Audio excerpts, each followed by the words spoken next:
Kalau misalnya kalian udah lama ngelihat kok kayaknya nggak ada gebrakan yang wow gitu ya dari Wuling, mungkin yang di belakang ini bisa. Ini adalah Wuling Cortez Darion.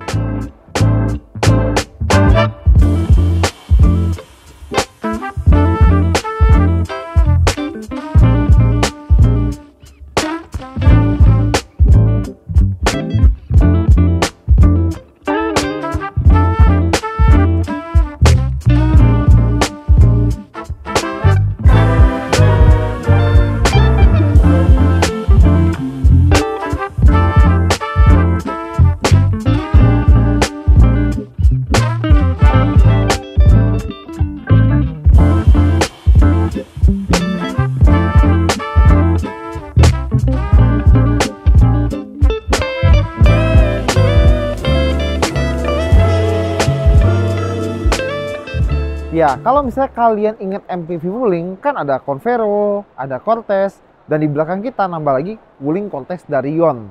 Nah, kalau misalnya menurut orang Wuling, nama Darion itu singkatan dari Indonesia.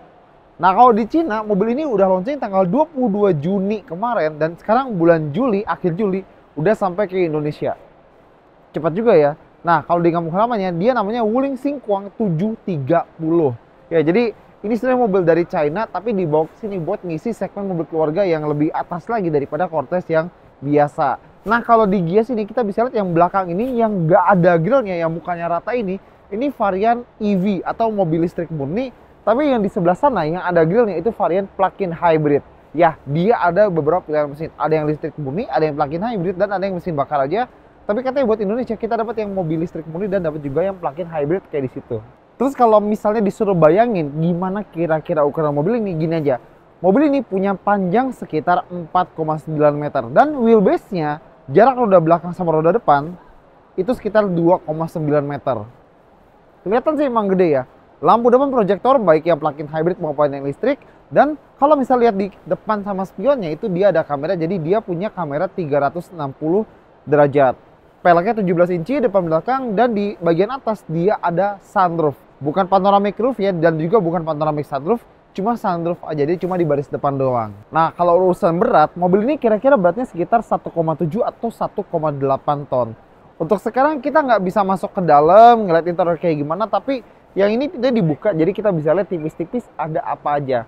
Pertama yang kalian jelas, dia punya captain seat di tengah, lengkap dengan settingan elektrik dan armrest. Jadi mungkin mobil ini kan 223 gitu ya buat 7 seater, tapi semoga ada varian yang 8 seater gitu ya. Jadi 2 depan, 3 tengah, 3 belakang kan. Kalau ini lain ya. Semoga bisa ada varian seperti itu ya. Dan lihat juga ada sunroof tadi yang gue bilang. Terus kita juga bisa lihat ada pengaturan AC buat penumpang baris kedua sama ketiga, dan blower AC-nya ada di depan, tengah sama baris belakang. Jadi semuanya dapat AC. Bahkan penumpang belakang dapat grab handle.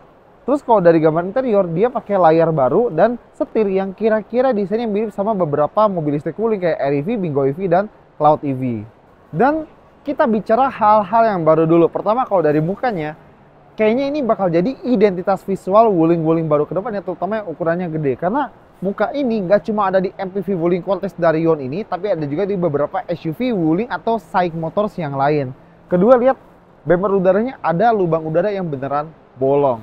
Nah, terus kalau misalnya untuk platform, kalau Wuling bilang dia pakai sistem WFMS, artinya Wuling Flexible Modular System. Jadi ini platform yang bisa jadi apa aja. Jadi mobil plug-in hybrid bisa, listrik bisa, segala macam. Ya kayak merek-merek lain lah. Dan dia juga udah pakai Link OS, yang intinya OS baru, tapi kita belum bisa komentar gimana. Link Powertrain baru lagi, tapi kita belum coba, jadi nggak tahu juga kayak gimana. Dan karena ini dia ada 2 varian, plug-in hybrid sama mobil listrik murni, kita bisa bahas beberapa perbedaannya. Contoh, kalau yang mobil listrik murni yang di sebelah sana, katanya bakal pakai Wuling Magic Battery Pro dengan klaim jarak tempuh menurut CLTC 540 km dan punya motor listrik dengan daya sekitar 150 kW. Nah, kalau yang varian plug-in hybrid kayak gini, dia punya baterai yang diklaim bisa jalan sekitar 120 km, lagi-lagi menurut CLTC, hanya dengan tenaga listrik aja. Kalau mesinnya, dia mesin 1500 cc yang katanya, lagi-lagi, ini dedicated buat powertrain atau mesin plug-in hybrid. Jadi bukan mesin mobil biasa dikasih baterai, tapi mesin yang emang dari awal udah disengaja bikin jadi mobil hybrid. Nah, kalau misalnya gabungan, jadi kalau misalnya bensin penuh dan baterai penuh, Wuling ngeklaim dia bisa jalan sampai 1000 km lebih. Lagi-lagi itu klaim, jadi kita pegang aja omongannya, tapi jangan terlalu dipegang gitu. Jangan terlalu, ya pasti bisa 1000 km lebih. Ya, kritis sedikit lah. Nah, karena ini Wuling, gue berharap colokannya tuh sesuai standar kita ya di CCS2 Type 2. Soalnya kalau inget kemarin REV kayak gimana, Bigo kayak gimana, Cloud kayak gimana, semoga colokannya sih harusnya standar kita ya.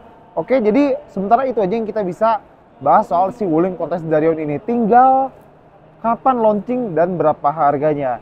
Launchingnya sih antara akhir tahun ini atau awal tahun depan. Harganya, masalah gini, satu, Wuling kan kalau misalnya di kita, bahkan di Cina juga sama sih, itu kan brand yang harusnya ekonomis gitu ya, terjangkau.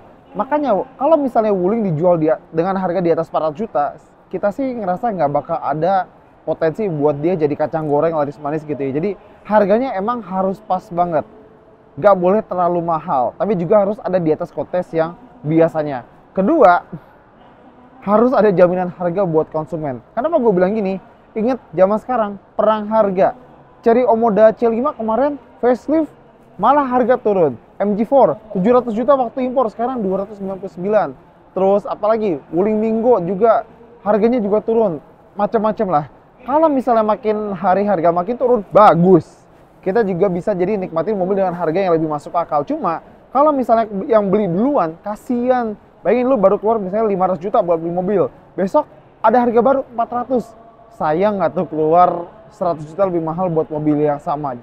Aduh, tapi ya kita lihat aja gimana strategi harga Wuling dan apakah mereka bisa menjamin harga itu bakal tetap menguntungkan sampai dia akan mendapatkan siklus update berikutnya. Terus kalau misalnya kalian mikir, ini kira-kira rivalnya siapa ya? Tergantung kalian mau narik kemana. Kalau pengen narik ke yang bentuk bodinya sama, mungkin bisa Serena, Foxy, Honda Stepwagon. Mungkin bisa ke situ. Tapi kalau misalnya pengen, mungkin yang sedikit di bawahnya kali ya. Mungkin Zenix, tapi ya Kijang itu agak susah buat dilawan. Siapa lagi? Mungkin Kia Carens, ya nggak salah, tapi kalau Carens di sini kan ya begitulah. Maxus Miva 7, Miva 9 itu kan harganya udah di atas banget ya, dan Wuling nggak mungkin jual mobil harganya di atas 500 jutaan. Jadi kalau bilang lawannya siapa ya tergantung persepsi kalian masing-masing, tapi kalau misalnya kita boleh kasih gambaran, kira-kira ya mobil-mobil seperti itu tadi. Oke, itu aja dari kita. Thank you udah nonton. Jangan lupa komentar, jempolnya, dan subscribe.